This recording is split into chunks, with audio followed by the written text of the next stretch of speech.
Kaya na po tayo natin salad. Yan, sarap.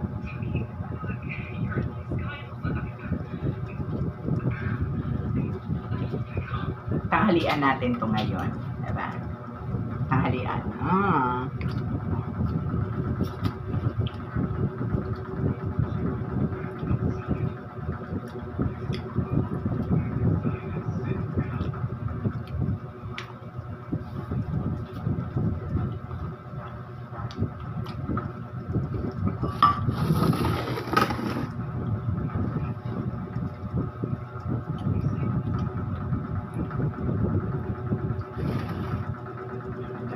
Lagyan natin itong plato.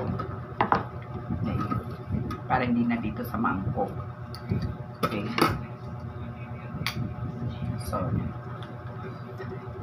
So dito lagyan natin.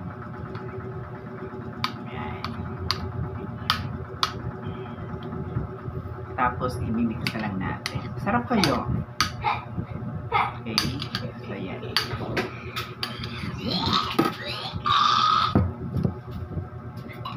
Sarap. Let's eat. Sarap. Gawa ko ng salad.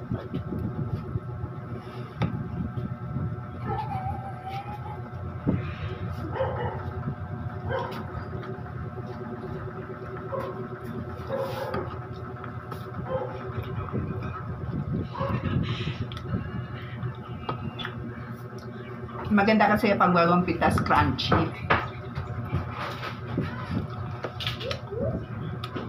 No?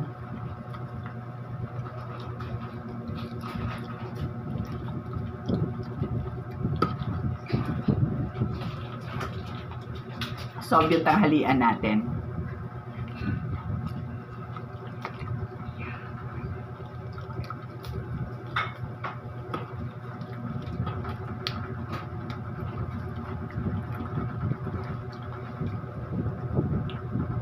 Feeling ko nasa Wendy's ako. Yun nga lang, puro lettuce lang talaga. Wala nang iba. Tapos yung dressing ketchup at saka mayonnaise lang. So na.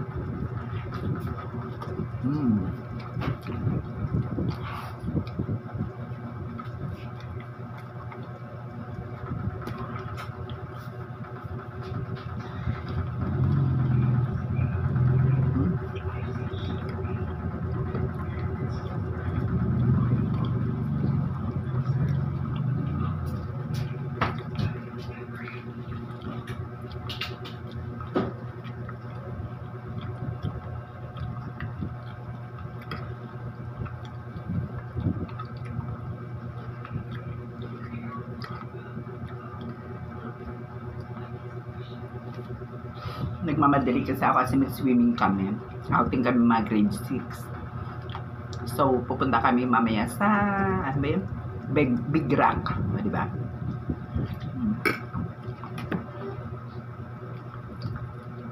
Ito siya, oh. Maganda to eh. Crunchy. Alam.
Pero mga ang ito, no? Hindi to tinatanim sa lupa. Water lang.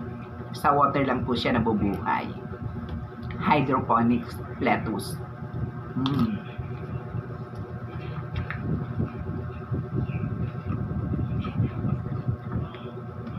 Sayang, tatapon.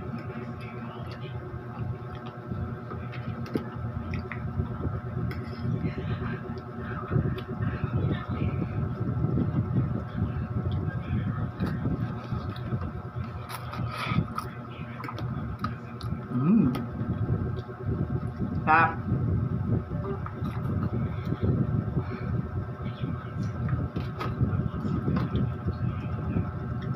Medyo tumaba na kasi yung tanim kong lettuce sa school.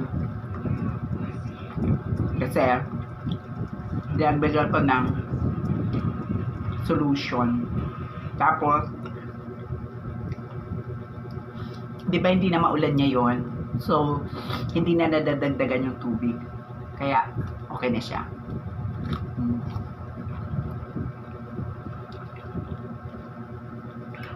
Tapos yung mga estudyante ko, tinuruan ko sila paano magtanim ito.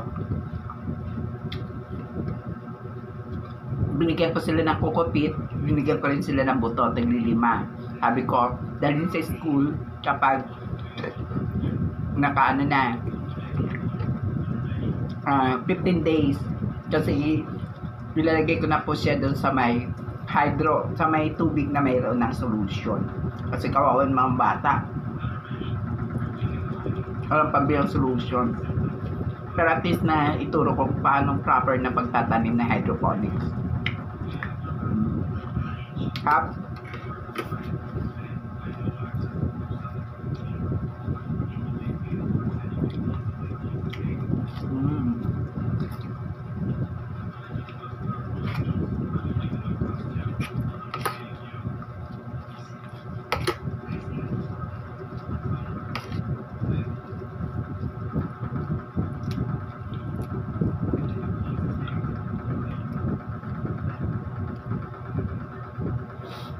Sarap talaga niya, promise.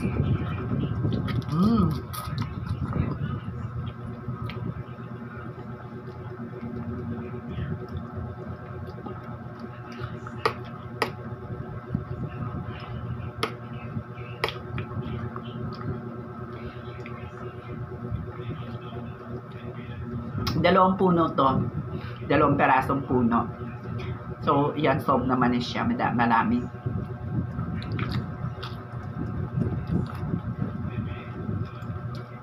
Mukhang hindi nga kaya ubusin. Madami.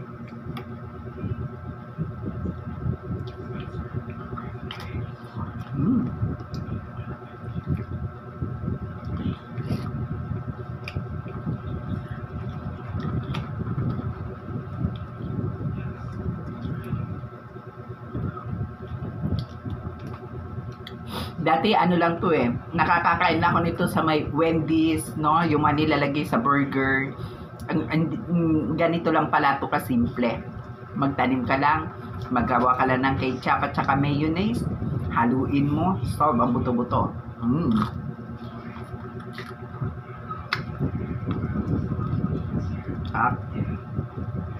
Ito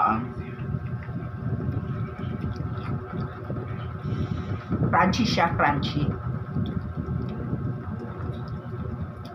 Malutong. Ang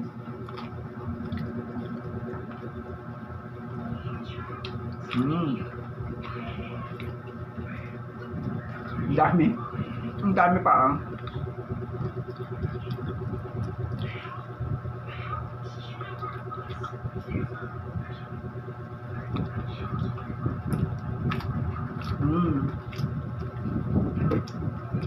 Sarap.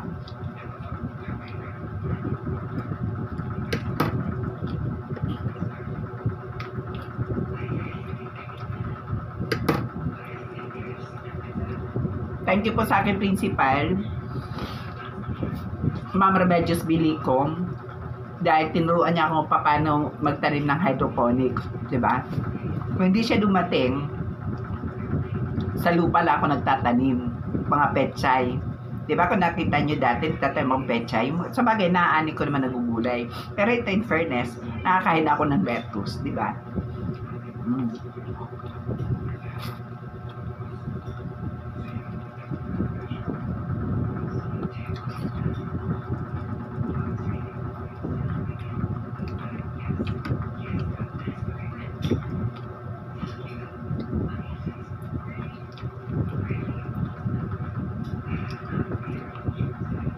ano lang to, parang 35 days.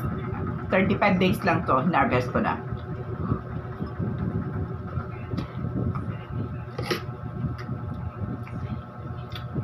Pwede lahat. Yung kakainin ko lang.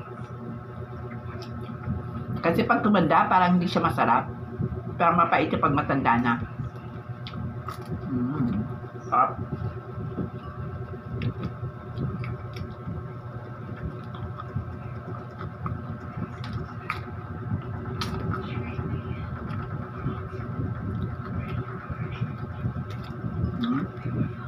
Dami pa, no?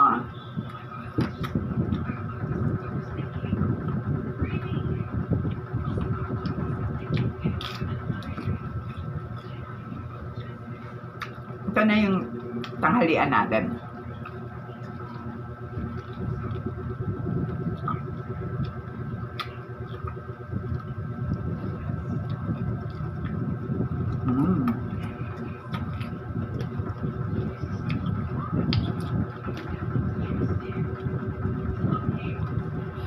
Sige, ang gagawin natin, ihalo ko na lang dito lahat.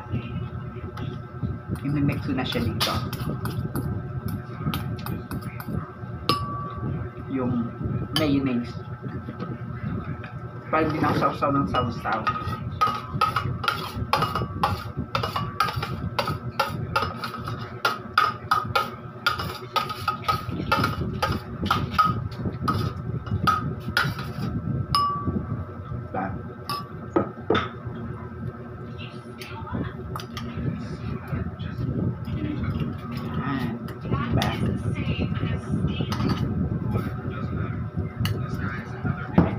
Tapos haluin natin yung tira. Kaya malapit na maubos, ano sa naisip.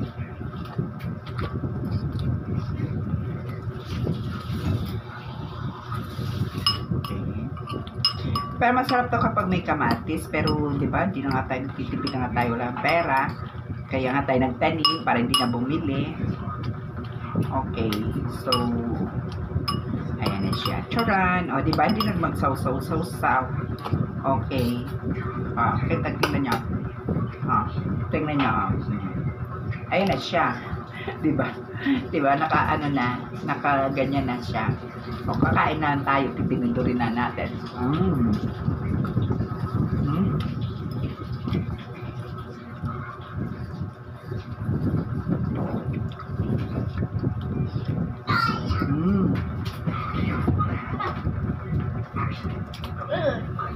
Yan.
Ngayon, halos everyday na akong kumakain ng lettuce.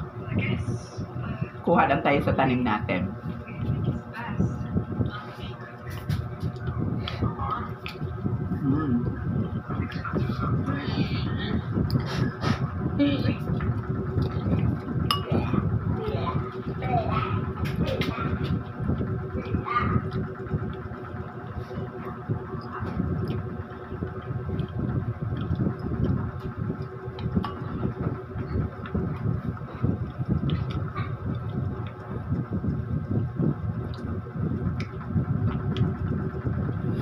Nabubusog na ako Dami kasi kaya.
Sarap. Masarap. Mm.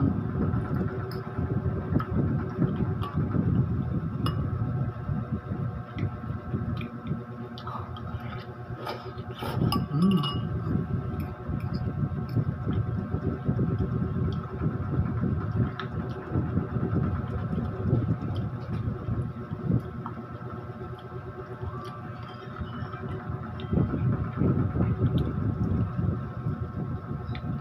Mm.